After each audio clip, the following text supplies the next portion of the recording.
वसंत ऋतु में चैत्र मास की नवमी तिथि को मृगशिरा नक्षत्र में अर्धरात्रि के समय माता आदि शक्ति का जन्म हुआ।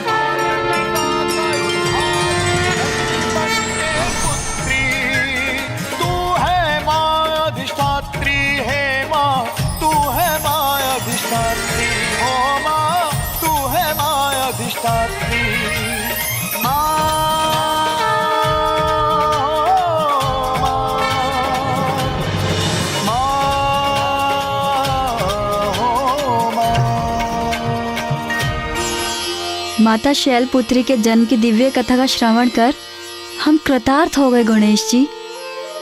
अनंत है माता शैलपुत्री और उनकी महिमा। माता की 9 रूपों की उपासना करने पर जीवन के सभी मिथ्या भाव मिट जाते हैं। साधक मोह माया से मुक्त होकर संसार का परित्याग कर परमात्मा में समाहित होने के लिए तत्पर हो जाता है। माता शैलपुत्री को प्रसन्न करने के लिए साधक को किस प्रकार साधना करनी चाहिए? नवरात्रि के प्रथम दिवस पर साधक अपनी रीढ़ के मूल पर स्थित मूलाधार चक्र पर अपना ध्यान केंद्रित कर माता की उपासना आरंभ करते हैं। मूलाधार चक्र के अधिपति प्रथम पूज्य गणेश जी और माता शैलपुत्री की पूजा से ही हम इस चक्र को जागृत कर सकते हैं और इस प्रकार नवरात्रि के प्रथम दिवस से ही साधक की योग साधना भी आरंभ होती है। महाराज, माता सरला, अब आप भी अपने नेत्रों को बंद कर अपने मूलाधार चक्र पर अपना ध्यान केंद्रित कर माता के मंत्र का जाप कीजिए। ओम शैलपुत्री नमः, शैलपुत्री नमः, शैलपुत्री नमः।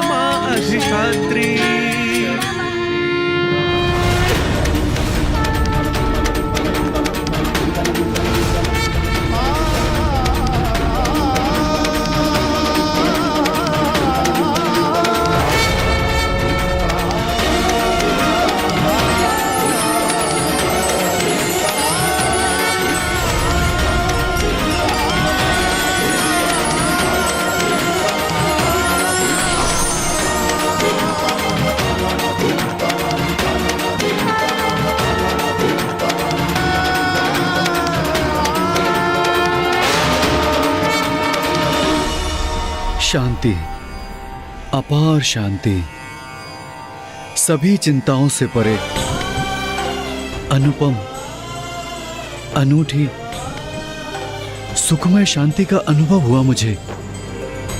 नवरात्रि के प्रथम दिवस पर माता शैलपुत्री की कृपा से आप दोनों के साथ हम सभी की भक्ति और योग की यात्रा आरंभ हो गई।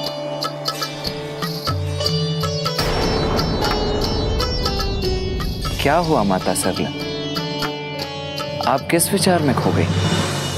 यही, पुत्र हो अथवा पुत्री, माँ तो अपनी संतान को समान स्नेह देती, उनमें कोई भेदभाव नहीं करती। किंतु माता आदि शक्ति को पुत्री रूप में प्राप्त करना, ये जो परम सौभाग्य माता मैना और महाराज हिमावन को प्राप्त हुआ, ये तो उनके अद्भुत पुण्य संचय का ही परिणाम था। सत्य है, पुत्री के माता पिता बनने का सुख तो बहुत बड़ा सौभाग्य है। आप सर्वथा उचित कह रही हैं माता। स्त्री तो स्वयं शक्ति की ही प्रतीक है। वो स्त्री जो पहले पुत्री के रूप में जन्म लेती है, किंतु पुत्री प्राप्त करना सहज नहीं। उन्हें प्राप्त करने के लिए देवी मैना और हिमावन को अत्यंत ही कठोर तप करने पड़े थे। प्रत्येक कन्या में तो स्वयं माता आदि शक्ति का ही वास होता है। अनेकों पुण्य संचित होने के पश्चात ही एक पुत्री का जन्म होता है और ये स्वयं में एक बहुत बड़ा सौभाग्य है। मैं तुम्हारी पुत्री बनकर तुम्हारी मनोकामना अवश्य पूर्ण करूंगी। इसीलिए हम कन्या पूजन भी करते हैं।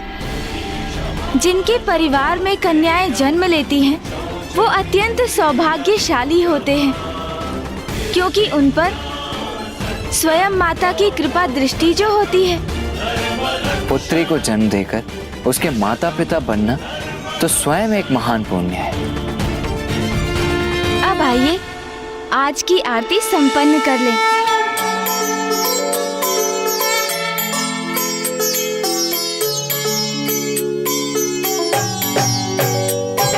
जग जननी जय जय, माँ जग जननी जय जय।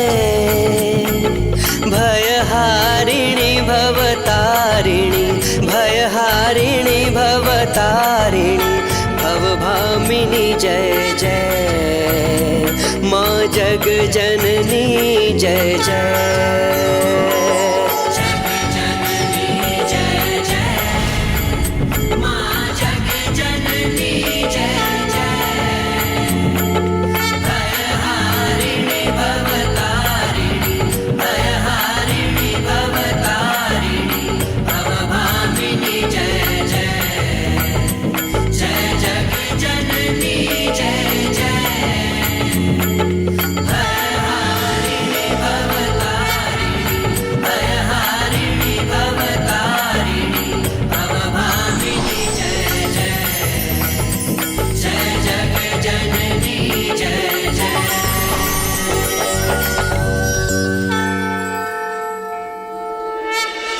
माता सरला, महाराज देवोदास, कल भोर में नवरात्रि के द्वितीय दिवस पर हम माता के द्वितीय रूप की कथा जानेंगे।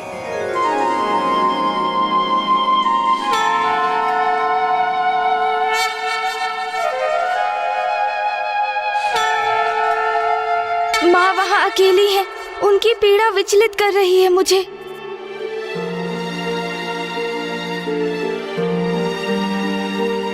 गणेश, तुम्हारी अधीरता का आभास है मुझे गणेश। भैया, हमने अभी माँ के नव रूपों की पूजा आरंभ की है। हमारे मनोरथ के सिद्ध होने में पूजा की संपूर्ण अवधि शेष है अभी। भैया, क्योंकि वहाँ माँ सर्वथा अकेली है, पिताश्री की प्रतीक्षा कर रही है और वही माँ के मंदिर के बाहर ऋषि जैगेश्वर ने पिताश्री के दर्शन की अभिलाषा में स्वयं को अन्न जल से वंचित रखा है। माता की कथा के संपन्न होने तक ऋषिवर का कुछ अहित हुआ तो अनर्थ हो जाएगा भैया। और उधर ज्ञात नहीं दुर्गमासुर वेद माता को कहाँ स्थित कर उनके साथ कैसा दुर्व्यवहार कर रहा होगा। इतना ही नहीं, पिताश्री मंदार पर्वत पर ही स्थित है, अपने उस वचन के कारण काशी लौटने में असमर्थ है जो उन्होंने राजा देवोदास को दिया था। महादेव, काशी में मात्र एक ही राजा रह सकता है। फिर वो काशी राजा आप हैं अथवा मैं। और यदि राजा बनने का कर्तव्य मुझे पालन करना है तो आपको काशी छोड़कर जाना होगा महादेव, तो आपको काशी छोड़कर जाना होगा महादेव। तो आप ही बताइए भैया, ऐसी स्थिति में मैं अशांत और अधीर कैसे ना हो। तुम सर्वथा उचित कह रहे हो गणेश। समय के साथ स्पर्धा है हमारी, जिसमें अब एक एक पल असहनीय हो रहा है। किंतु गणेश, हमें यह भी स्मरण रखना चाहिए कि संसार में जो कुछ भी होता है वो माँ की इच्छा के अनुसार ही होता है। और वो भी यही चाहती हैं कि हम सभी नवरात्रि के व्रत रखें, उनका पूजन करें और माँ की इच्छा की पूर्ति हम पूर्ण निष्ठा और संपूर्ण भक्ति भाव से करेंगे। क्योंकि जब और कोई मार्ग नहीं सोचता तो भक्ति में डूबकर ही अपना कर्तव्य निभाना चाहिए। क्योंकि माँ अपने भक्तों को कभी निराश नहीं करती गणेश। उचित है भैया, माँ ही इन सभी संकटों का निदान करेंगी। मैं तो अब बड़ी उत्सुकता से कल भोर की प्रतीक्षा कर रहा हूँ। माँ की कथा जब तक संपन्न नहीं होगी तब तक महाराज देवोदास नहीं समझ सकेंगे कि उनसे कैसी अनिष्टकारी भूल हो गई है।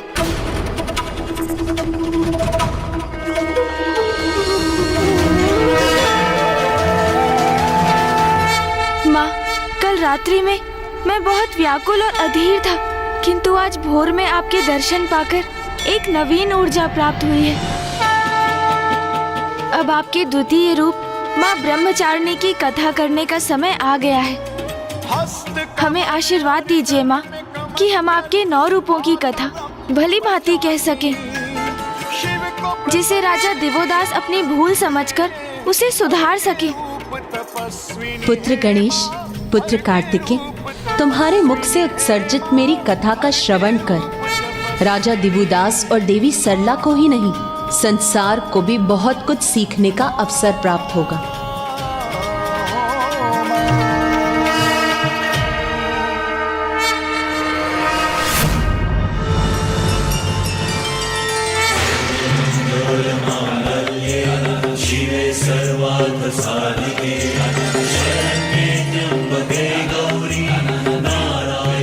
गणेश जी, कृतेश जी, नवरात्रि के द्वितीय दिवस का कन्या पूजन पूर्ण विधि विधान से संपन्न हो गया। अब हम माता के 9 स्वरूपों के अगले रूप में जाने की यात्रा का वर्णन सुनने के लिए अति उत्सुक हैं। माता सरला, आपने सर्वथा उचित शब्दों का प्रयोग किया। माता की यात्रा।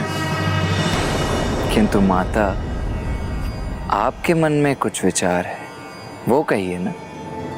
मैं माता की लीला का रहस्य समझने में कहाँ समर्थ हूँ, किंतु कल रात्रि में मैं माता शैलपुत्री स्वरूप की कथा का विचार कर रही थी, तो मुझे प्रतीत हुआ कि माता की यात्रा तो किसी भी स्त्री की ही यात्रा के समान है। आपने तो पुनः उचित कहा माता। माता की कथा सुनकर तो प्रत्येक स्त्री को उनकी यात्रा में अपनी ही यात्रा दिखाई देती है। ये भी माता की ही लीला है।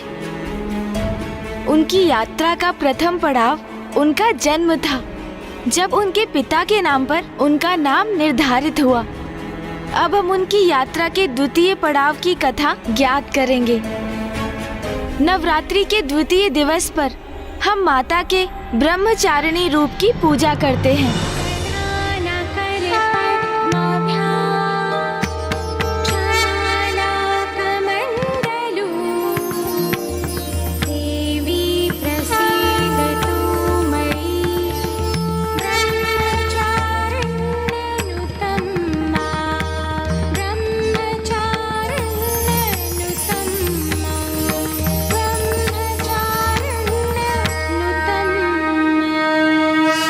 क्या है?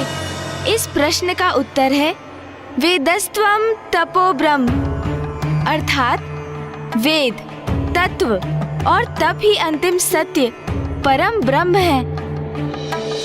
और चारिणी का अर्थ है अर्चना करने वाली, अर्थात वो जो तप और ज्ञान के माध्यम से अंतिम सत्य की साधना करती है। माता आदि शक्ति का ये रूप अत्यंत भव्य है और पूर्ण रूप से ज्योतिर्मय है। गणेश जी, माता अपने स्वरूप में कैसा प्रत्यक्ष रूप धारण करती हैं? माता ब्रह्मचारिणी एक श्वेत वस्त्र से स्वयं को सुशोभित करती हैं। उनके दाएं हाथ में जप की माला और बाएं हाथ में कमंडल स्थित होता है।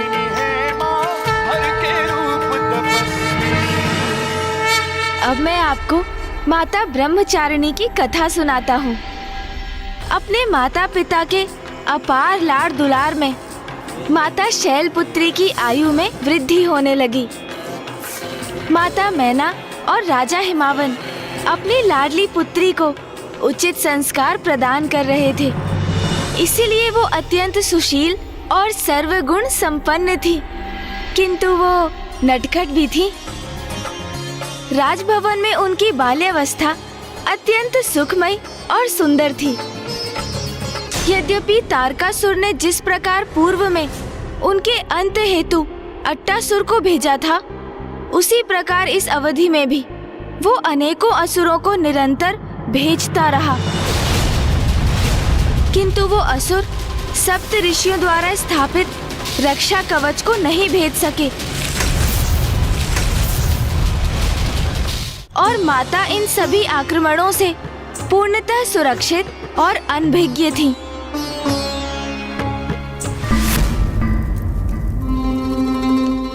लौटा क्यों नहीं अट्टासुर अभी तक?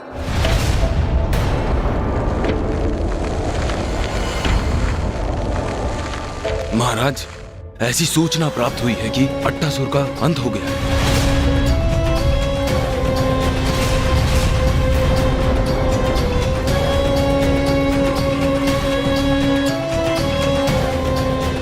अंत हो गया अट्टासुर का? तो फिर प्रतीक्षा क्यों कर रहे हैं हम? अन्य असुरों को भेजो, अभी जाओ अंत कर दो शक्ति का, जिसने उस राजभवन को अपना निवास बनाया है। जाओ।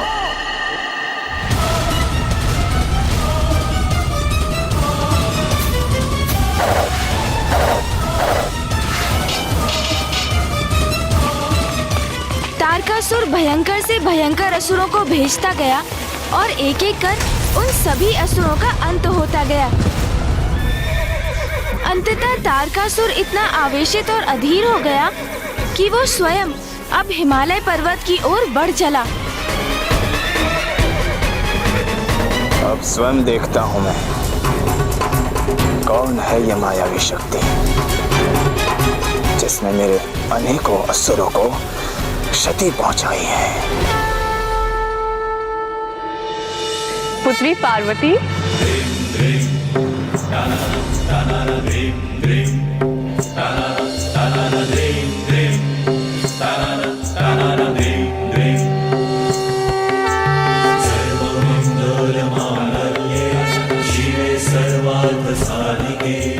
लो पकड़ो इस कंदूक को।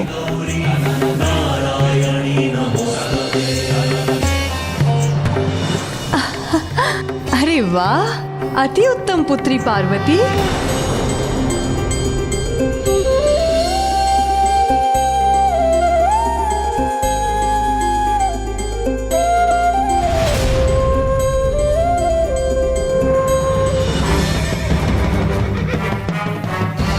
अंत होगा आज उस शक्ति का जो मेरे काल को जन्म देने हेतु जन्मी है।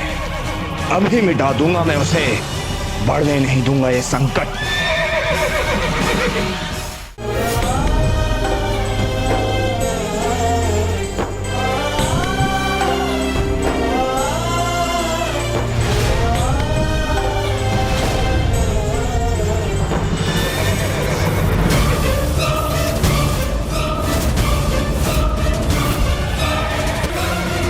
ये दुष्ट तारकासुर तो यहाँ पर भी पहुंच गए। कहीं ये राजा हिमावंत के राजभवन पहुंचकर कहीं कोई अनर्थ न कर दे। निश्चिंत रहिए देवराजेंद्र, अब वहां कोई और अनर्थ नहीं होगा।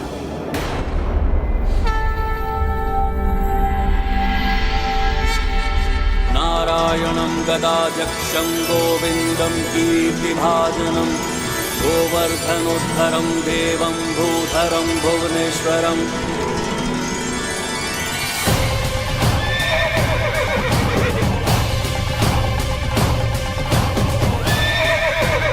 कहाँ गया ये राजभवन? मुझे दिखाई क्यों नहीं दे रहा?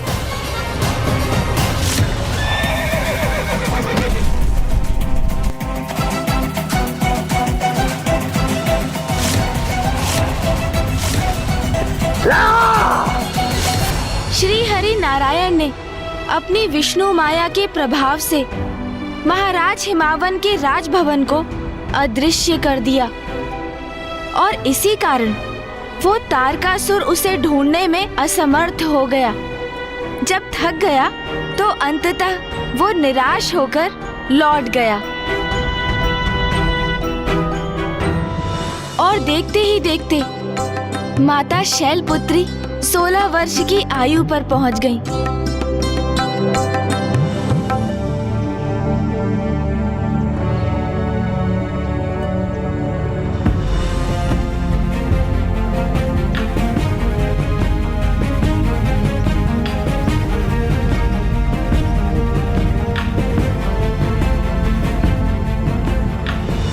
अब आएगा क्रीड़ा का आनंद मुझे। पार्वती को मैं हिम कंदूक से सताऊंगी, देखना। पार्वती, पार्वती कहाँ हो तुम? पार्वती, पार्वती, पार्वती कहाँ हो?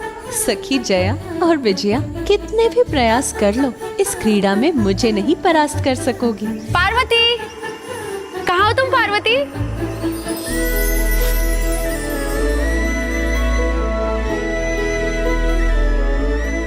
विजया तुम उस दिशा में जाके ढूंढो, मैं इस दिशा में जाती हूँ, ठीक है? पार्वती,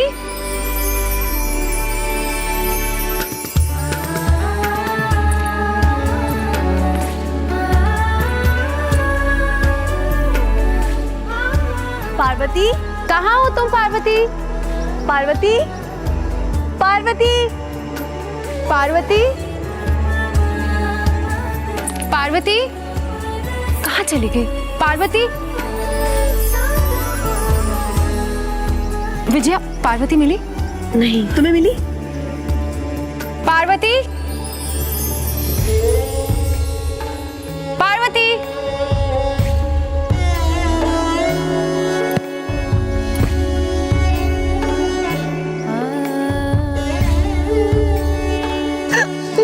तुम दोनों तो मुझे सताने चली थी ना, फिर क्या हुआ? पार्वती, अब तुम हमसे नहीं बचोगी।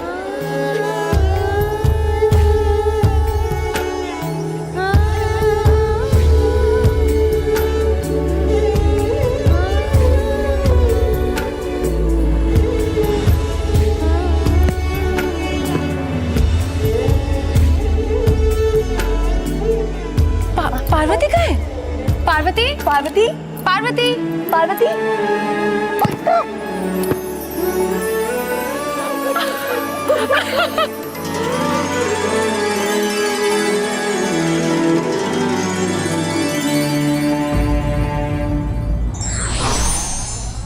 ईश्वर की लीला अपरंपार है, किंतु समय के चक्र का पालन करना वो भी नहीं भूलते।